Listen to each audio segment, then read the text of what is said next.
বাংলাদেশের সবচেয়ে notorious criminal সাংবাদিক রূপধারী যে ক্রিমিনাল আনিস আলমগীর, তার পাশে বসে সে রাত্রে নৈশভোজ করছে।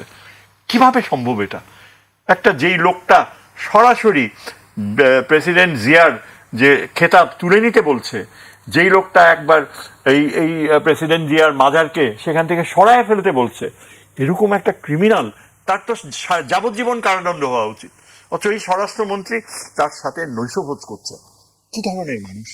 আমি বুঝি না প্রধানমন্ত্রী কিভাবে তাকে আস্থায় দেয়, কিভাবে তাকে বিশ্বাস করে, কিভাবে তার উপর দায়িত্ব। আমি যদি বলি যে এটা না হোক, কিন্তু এই সরকারের যদি কখনো পতন ঘটে, একটা মানুষ যদি দায়ী থাকে, দায়ী থাকবে এই লোক, এই ব্যক্তি। কারণ তার সামান্যতম আনুগত্য নেই। যা কিছু করছে সবকিছু দেশে একটা নৈরাজ্য সৃষ্টি করা, যেটা ভারত চায়, ঠিক সেই পথে সে চলছে। আসলে নিরাপত্তা পরিস্থিতি বাংলাদেশের ভেতরে যে খারাপ থেকে খারাপের দিকে যাচ্ছে, এতে কোনো সন্দেহ নেই।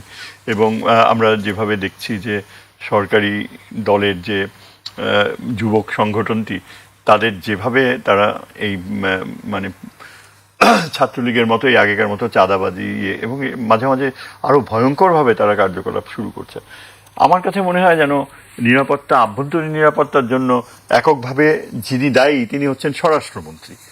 স্বরাষ্ট্রমন্ত্রী হচ্ছে মাথা, এবং তার আন্তরিকতা, তার প্রফেশনালিজম, পেশাগত দক্ষতা, এবং সর্বোপরি তার যে ইম্পার্শিয়ালিটি, নিরপেক্ষতা, এই কয়েকটা গুণ যদি তার না থাকে, তাহলে বাংলাদেশের মতো ঘনবসতিপূর্ণ একটা দেশে আইন শৃঙ্খলা পরিস্থিতি কখনো একেবারে স্বাভাবিক না হোক, কিন্তু একটা সহ্যের মাত্রায় থাকবে আশা করা যায় না।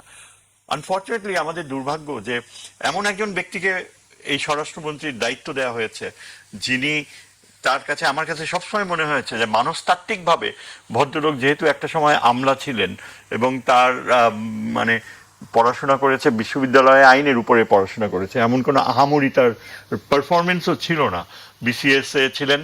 এবং এই যে আমলা মানসিকতার তার background, he has simply no idea how to run the home ministry. তার সামান্যতম ধারণাই নাই। তিনি হোম মিনিস্টার পদে কেন গেলেন? তার আসল উদ্দেশ্য হচ্ছে এই পদে থাকলে একটা জাঁকজমকপূর্ণ নিরাপত্তা, ব্যক্তিগত নিরাপত্তা উপভোগ করা যায়।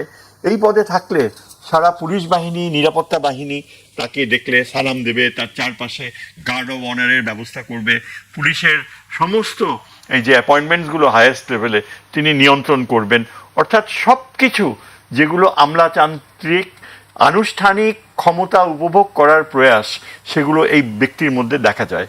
এবং কোনোভাবেই কিন্তু তার মধ্যে সামান্যতম ইঙ্গিত নেই যে এই পদে তার থাকা, এই মন্ত্রণালয়ে দেখা তার জন্য তার কোনো যোগ্যতাই নাই।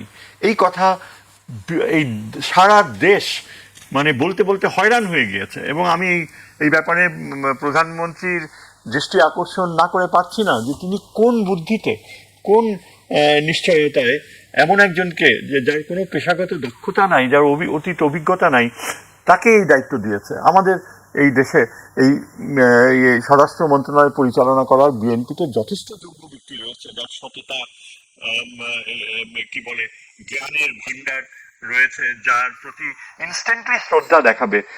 এরকম আমি একজন নাম করতে পারি, যেমন আমাদের ডক্টর মঈন খান।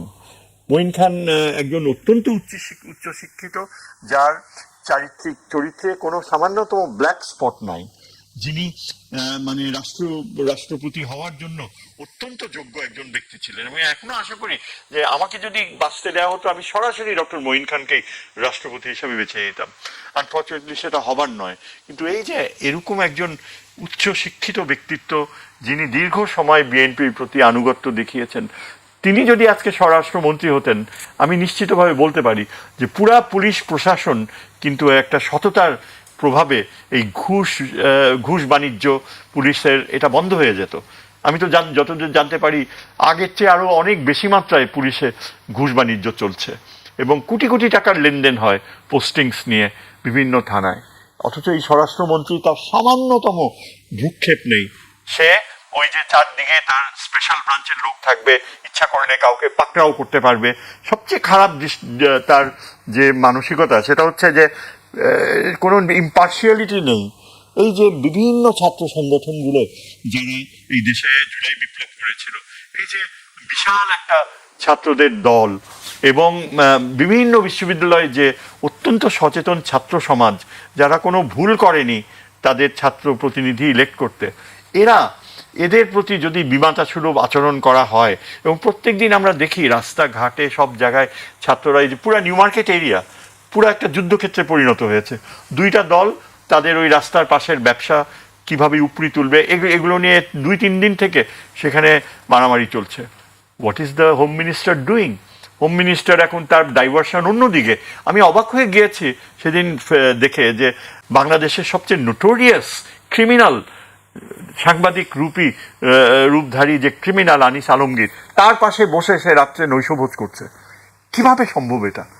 একটা যেই লোকটা সরাসরি প্রেসিডেন্ট জিয়ার যে খেতাব তুলে নিতে বলছে, যেই লোকটা একবার এই প্রেসিডেন্ট জিয়ার মাজারকে সেখান থেকে সরিয়ে ফেলতে বলছে, এরকম একটা ক্রিমিনাল, তার তো যাবজ্জীবন কারাদণ্ড হওয়া উচিত। অথচ এই স্বরাষ্ট্রমন্ত্রী তার সাথে নৈশভোজ করছে। কি ধরনের মানুষ আমি বুঝি না। প্রধানমন্ত্রী কিভাবে তাকে আস্থায় নেয়, কিভাবে তাকে বিশ্বাস করে, কিভাবে তার উপর দায়িত্ব। আমি যদি বলি যে এটা না হোক, কিন্তু এই সরকারের যদি কখনো পতন ঘটে, একটা মানুষ যদি দায়ী থাকে, দায়ী থাকবে এই লোক, এই ব্যক্তি। কারণ তার সামান্যতম আনুগত্য নেই। যা কিছু করছে সবকিছু দেশে একটা নৈরাজ্য সৃষ্টি করা, যেটা ভারত চায়, ঠিক সেই পথে সে চলছে।